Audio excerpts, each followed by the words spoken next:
नमस्कार, मैं हूं आपके साथ शिप्रा झा और आप देख रहे हैं देश का पहला समझाने वाला बुलेटिन। खबर तो समझिए, अगले आधे घंटे में हम आपको उन खबरों से रूबरू कराएंगे जिससे आपका सरोकार है। और शुरुआत कर लेते हैं। आज केंद्रीय गृह मंत्री अमित शाह बिहार आए थे।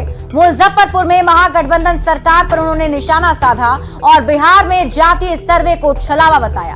उन्होंने कहा कि बिहार में मुस्लिम और यादव की आबादी को बढ़ा दिया और पिछड़ा और अति पिछड़ा की आबादी को घटा दिया है। अमित शाह के बयान पर तेजस्वी यादव और ललन सिंह ने पलटवार किया है। सबसे पहले आप रिपोर्ट देख लीजिए, फिर खबर तो समझिए।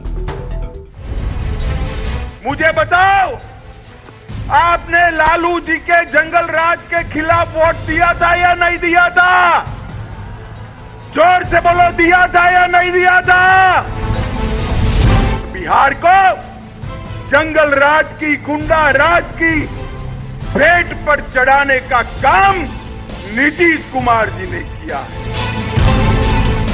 अति पिछड़ा को अन्याय करने का काम ये लालू नीतीश की जोड़ी ने किया है।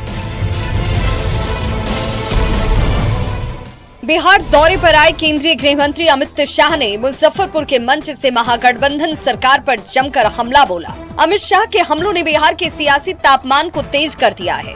मुजफ्फरपुर के मंच से अमित शाह ने एक बार फिर बिहार में जंगल राज का जिक्र किया और नीतीश कुमार पर सत्ता के लिए बिहार को जंगल राज के गड्ढे में ढकेल देने का आरोप लगाया। अमित शाह के जंगल राज वाले वार पर आरजेडी नेता और बिहार के डिप्टी सीएम तेजस्वी यादव ने पलटवार किया है। तेजस्वी यादव ने कहा कि बिहार में जंगल राज नहीं, मंगल राज है। नौकरी जहाँ दी जा रही है वहाँ जंगल राज हो ही नहीं सकता, वहाँ मंगल राज है। जहाँ नहीं दी जा रही है नौकरियाँ, वहाँ जो है जंगल राज है। अमित शाह ने मुजफ्फरपुर के मंच से जातीय गणना के आंकड़ों पर भी सवाल खड़े किए। अमित शाह ने नीतीश कुमार पर लालू प्रसाद के दबाव में बिहार में मुस्लिम और यादव की जाति बढ़ा देने और पिछड़ा और अति पिछड़ा की आबादी को घटा देने का आरोप लगाया, जिसका जवाब बिहार के डिप्टी सीएम तेजस्वी यादव ने दिया। तेजस्वी यादव ने कहा कि अगर जातीय गणना गलत है तो वे पूरे देश में जातीय गणना क्यों नहीं करा देते। हम तो यही कहना चाहते हैं, अगर इतना ही गलत अगर हुआ है अमित शाह जी, तो देश भर में करा ले, कौन रोक रहा है? और जितने जगह बीजेपी शासित राज्य है वहाँ भी करवा ले जातीय जनगणना, काहे नहीं करा रहे हो भाई? और ये आप बताइए ना, केंद्र में जितना कैबिनेट मंत्री बिहार से, वो कौन है? ओबीसी है कि अति पिछड़ा है? जातीय गणना के आंकड़ों पर अमित शाह के सवाल उठाने पर जेडीयू के राष्ट्रीय अध्यक्ष ललन सिंह ने भी पलटवार किया। ललन सिंह ने कहा कि केंद्र सरकार ने जातीय गणना को रुकवाने का भरसक प्रयास किया था, इनका चेहरा बेनकाब हो गया है। गणना कराने का जो फैसला बिहार में हुआ, आपकी पार्टी उस सरकार में शामिल थी, लेकिन दूसरी तरफ जाति आधारित गणना को रोकने के लिए आपने पूरा षड्यंत्र किया। पटना हाई कोर्ट में याचिका दायर करवाया, सुप्रीम कोर्ट में, यहां से जब खारिज हो गया तो सुप्रीम कोर्ट में याचिका दायर करवाया और भारत सरकार के सॉलिसिटर जनरल को आपने कोर्ट में खड़ा कर दिया विरोध करने के लिए। वो सॉलिसिटर जनरल किसके निर्देश पर गया था? जंगल राज शब्द आरजेडी की दुखती रग है, जबकि नीतीश की जेडीयू ने बीजेपी के हिंदुत्व को जातीय गणना के सहारे काटने का प्लान बनाया है। ऐसे में इन दोनों ही मुद्दे पर अमित शाह के वार से आरजेडी और जेडीयू का बेचैन होना लाजिमी है। न्यूज़ 18 के लिए मुजफ्फरपुर से आनंद अमृतराज के साथ प्रियांक सौरभ और पटना से रजनीश के साथ धर्मेंद्र की रिपोर्ट। और अब आप अमित शाह के मुजफ्फरपुर दौरे के मायने को समझिए। ये एक साल में अमित शाह का 7वां बिहार दौरा था। मुजफ्फरपुर में अमित शाह की बड़ी रैली हुई और मुजफ्फरपुर तिरहुत प्रमंडल का हिस्सा है। तिरहुत प्रमंडल बीजेपी की जीत का गवाह रहा है। मुजफ्फरपुर से अजय निषाद, शिवहर से रामादेवी सांसद हैं, पूर्वी चंपारण से राधा मोहन सिंह और पश्चिमी चंपारण से संजय जायसवाल सांसद हैं। वैशाली से एलजेपी की वीणा देवी सिटिंग सांसद हैं, जबकि सीतामढ़ी सीट जनता दल यूनाइटेड के पास है। बड़ी बात यह है कि वहां के सांसद सुनील कुमार पिंटू बीजेपी से ही जेडीयू में आए हैं। यानी तिरहुत प्रमंडल बीजेपी का गढ़ रहा है। बीजेपी के गढ़ को और मजबूत करने के लिए अमित शाह की सभा हुई और मुजफ्फरपुर से हुंकार भरकर अमित शाह ने पूरे तिरहुत प्रमंडल के लोगों को संदेश दिया है और इसी वजह से आज की ये सभा काफी महत्वपूर्ण मानी जा रही है, खासतौर पर बीजेपी और एनडीए के लिए। बढ़ते हैं आगे। मुजफ्फरपुर में जनसभा को संबोधित करते हुए केंद्रीय गृह मंत्री अमित शाह ने कहा है कि मैं छठी मैया से प्रार्थना करता हूं कि आने वाले समय में बिहार जंगल राज से मुक्त हो, पलटू राम से भी मुक्त हो। मैं छठ मैया से प्रार्थना करता हूं कि आने वाले समय में ये बिहार जंगल राज से मुक्त हो, पलटू राम से मुक्त हो। तो सुना आपने। अब समझिए, एक साल में अमित शाह के 7 बिहार दौरे के मायने को समझना जरूरी है, क्योंकि बिहार में लोकसभा की 40 सीटें हैं। 2014 में बिहार ने नरेंद्र मोदी की झोली में 31 सीटें डाली थी। वहीं 2019 में नीतीश कुमार के साथ बीजेपी चुनाव लड़ी थी, तो सीटों की संख्या और भी ज्यादा बढ़ गई, वो बढ़कर 39 हो गई थी। 2024 में सरकार बनाने के लिए बिहार काफी अहम हो जाता है, जबकि नीतीश कुमार बीजेपी से अलग होकर आरजेडी के साथ अब जा चुके हैं। 2015 में नीतीश और आरजेडी के साथ गए तो बिहार में महागठबंधन की सरकार बन गई। यानी 2024 और 2025 में बीजेपी के लिए राह आसान नहीं होने वाली है। चूंकि अमित शाह को बीजेपी का चाणक्य माना जाता है, तो यही वजह है कि बीजेपी ने बिहार का जिम्मा अमित शाह को ही दे दिया है और अमित शाह ने पिछले 1 साल में बिहार के 7 दौरे किए हैं। अब आप ये समझिए कि कैसे अमित शाह ने 2024 का एजेंडा यहां पर सेट कर दिया है। महागठबंधन के नेता जातीय गणना को अपनी बड़ी उपलब्धि बताते हैं। अमित शाह ने जातीय गणना के आंकड़े पर ही सवाल उठा दिए हैं। लालू प्रसाद के दबाव में यादव मुस्लिम की आबादी बढ़ाकर दिखाने का आरोप अमित शाह ने आज मंच से लगा दिया। पिछड़ा अति पिछड़ों के साथ छलावा करने का आरोप भी अमित शाह ने लगाया है और इसके साथ ही नीतीश कुमार पर सत्ता के लिए बिहार को जंगल राज के गड्ढे में ढकेलने का भी आरोप केंद्रीय गृह मंत्री अमित शाह ने लगाया और जंगल राज के बहाने लालू प्रसाद, नीतीश कुमार दोनों पर निशाना साध दिया है। मतलब कि मुजफ्फरपुर के मंच से अमित शाह ने 2024 का एजेंडा सेट कर दिया है। बढ़ते हैं आगे और अब बात करते हैं अगली खबर की। पटना में राबड़ी आवास के बाहर तेजस्वी यादव को भावी सीएम बताते हुए एक पोस्टर लगाया गया है। आरजेडी कार्यकर्ताओं ने उन्हें जन्मदिन की बधाई दी है। तेजस्वी यादव को भावी सीएम बताने वाले पोस्टर से अब बिहार में सियासी बहस छिड़ गई है। पहले आप ये रिपोर्ट देख लीजिए, फिर खबर तो समझिए।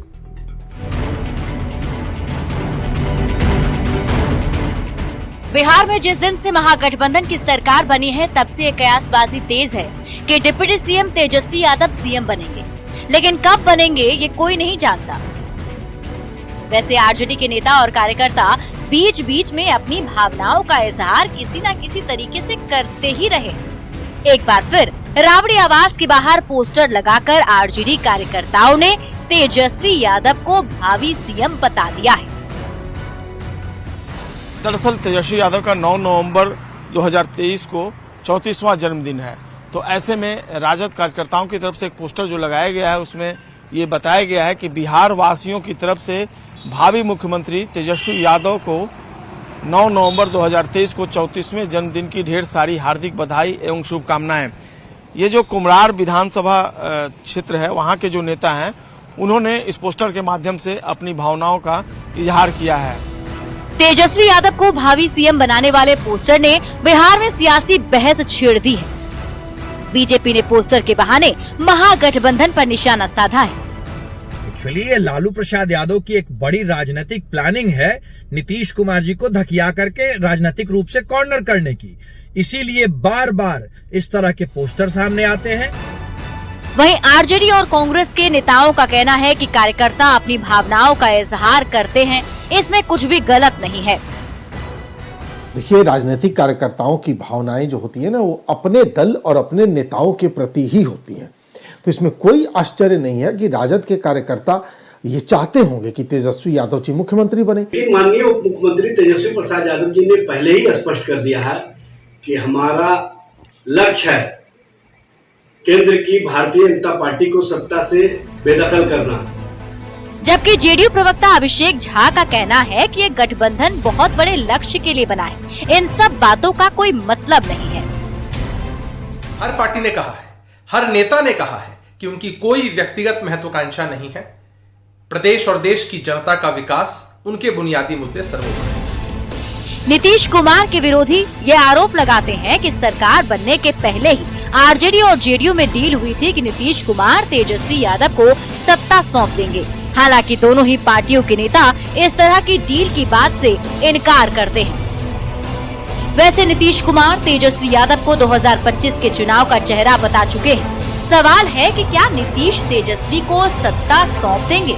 न्यूज 18 के लिए पटना से संजय कुमार की रिपोर्ट। और अब आप भावी सीएम वाले पोस्टर के मायने को समझिए। 2020 में आरजेडी ने तेजस्वी को सीएम फेस बताया था। 2020 में तेजस्वी यादव सीएम बनते बनते रह गए थे। हालांकि आरजेडी सबसे बड़ी पार्टी बनकर जरूर उभरी थी और तब से लेकर अब तक आरजेडी नेताओं के मन में इस बात की टीस है। हालांकि कुछ ही दिनों बाद आरजेडी का जेडीयू से गठबंधन हो गया और तेजस्वी यादव सीएम तो नहीं लेकिन डिप्टी सीएम जरूर बन गए। हालांकि आरजेडी के नेता बार बार नीतीश कुमार पर तेजस्वी यादव को सीएम बनाने का दबाव बनाते रहे हैं। आरजेडी के प्रदेश अध्यक्ष जगदानंद सिंह ऐसी इच्छा पहले ही व्यक्त कर चुके हैं और आरजेडी के वरिष्ठ नेता शिवानंद तिवारी भी इस बात को दोहरा चुके हैं। नीतीश कुमार के विरोधी तो यहां तक आरोप लगाते हैं कि जेडीयू और आरजेडी के बीच यही डील हुई थी कि 2025 के पहले नीतीश कुमार तेजस्वी यादव को अपना सत्ता जो है वो सौंप देंगे और खुद केंद्र की राजनीति में चले जाएंगे। यहां समझने वाली बात यह है कि नीतीश कुमार ने विपक्ष को एकजुट करने की मुहिम भी चलाई। नीतीश कुमार की पहल पर ही विपक्ष गोलबंद हो चुका है, लेकिन नीतीश कुमार को इससे बहुत कुछ फायदा नहीं हो पाया है। अब सवाल है कि अनिश्चित के चक्कर में नीतीश कुमार क्या निश्चित को छोड़ेंगे? जबकि आरजेडी के नेता कभी बयान तो कभी पोस्टर जारी करके तेजस्वी यादव को सीएम बनाने की अपनी इच्छा जताते रहते हैं। बढ़ते हैं आगे और अब बात कर लेते हैं अगली खबर की। पीएम मोदी ने एक बार फिर से देशवासियों का दिल जीत लिया।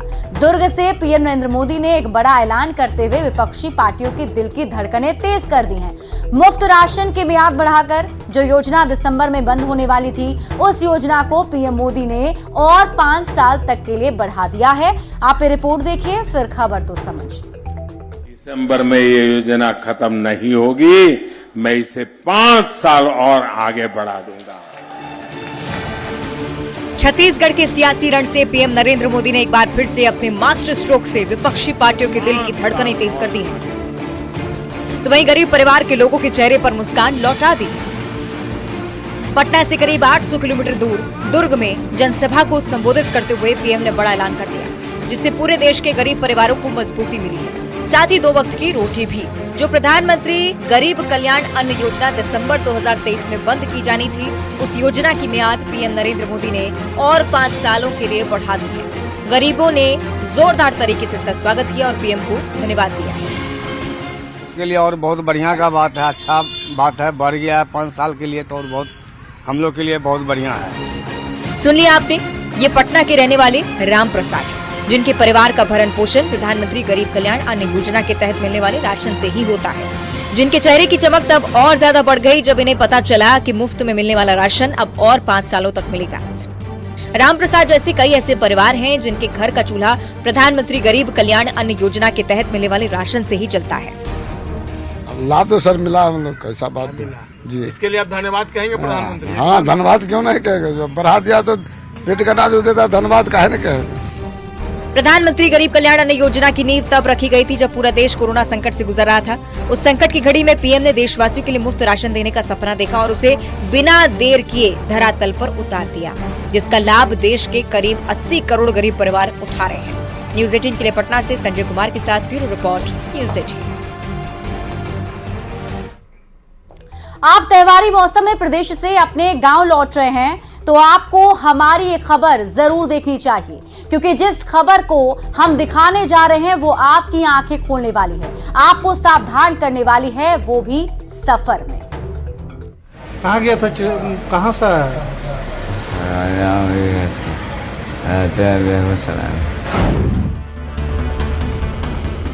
त्योहार में ट्रेनों में भीड़ बढ़ते ही नशाखुरानी गिरोह की सक्रियता बढ़ जाती है। गिरोह के गुर्गे प्रदेश से गांव लौटने वाले युवाओं को अपने जाल में फंसाने के लिए तरह तरह के हथकंडे अपनाने लगे हैं। सफर में साथी बनकर हाथ साफ करने की साजिश रचने लगते हैं। मौका मिलते ही नशीला पदार्थ खिलाकर या पिलाकर सब कुछ लूट लेते हैं। मंजिल आने से पहले ही आंखों से ओझल हो जाते हैं, जिसकी तस्दीक ये तस्वीर कर रही है जो बेगूसराय से सामने आई है। तस्वीरों में दिख रहे इस युवक का नाम शादाब है। परिवार वालों के मुताबिक शादाब खगड़िया से ट्रेन पकड़कर अपने घर बेगूसराय आ रहा था। इसी बीच ट्रेन में सफर के दौरान नशाखुरानी गिरोह का शिकार बन गया। शादाब जब बेगूसराय पहुंचा तो बेहोशी की हालत में मिला। मोबाइल और सारा सामान गायब था। 11 बजे चढ़ा। कब? दिन में। आज कहाँ चढ़ा था? खगड़िया। अच्छा, कहाँ जा रहा था? बेगूसराय उतर। अच्छा। घर है इसका। इसी बीच में इसको? हाँ। बेगूसराय। क्या हुआ इस तरह करा? क्या हुआ? ट्रेन से आ रहा था? क्या खाया? ऐसा नशा हो गया? शादाब को कुछ पता ही नहीं है कि उसके साथ क्या हुआ है, क्योंकि वो अभी भी बेहोशी की हालत में है। लेकिन घर वाले बता रहे हैं कि उसे ट्रेन में नशाखुरानी गिरोह ने बेहोश करके सब कुछ लूट लिया। और ऐसे में न्यूज़ 18 आपसे अपील करता है कि ट्रेन में किसी का दिया हुआ कुछ भी ना खाएं। अनजान व्यक्ति से कुछ भी खाने पीने का सामान बिल्कुल ना लें। ट्रेन के वेंडर से ही खाने पीने का सामान खरीदें। मासूम दिखने वालों से भी बेहद सावधान रहें। सफर में संदिग्ध गतिविधि दिखते ही पुलिस को सूचित करें। सफर के दौरान अपने सामान का विशेष ध्यान रखें। अगर आप सफर के दौरान इन बातों का ध्यान रखेंगे तो आप नशाखुरानी गिरोह का शिकार बनने से बच सकते हैं, क्योंकि सफर में नशाखुरानी गिरोह के गुर्गे यात्रियों से नजदीकी बढ़ाते हैं।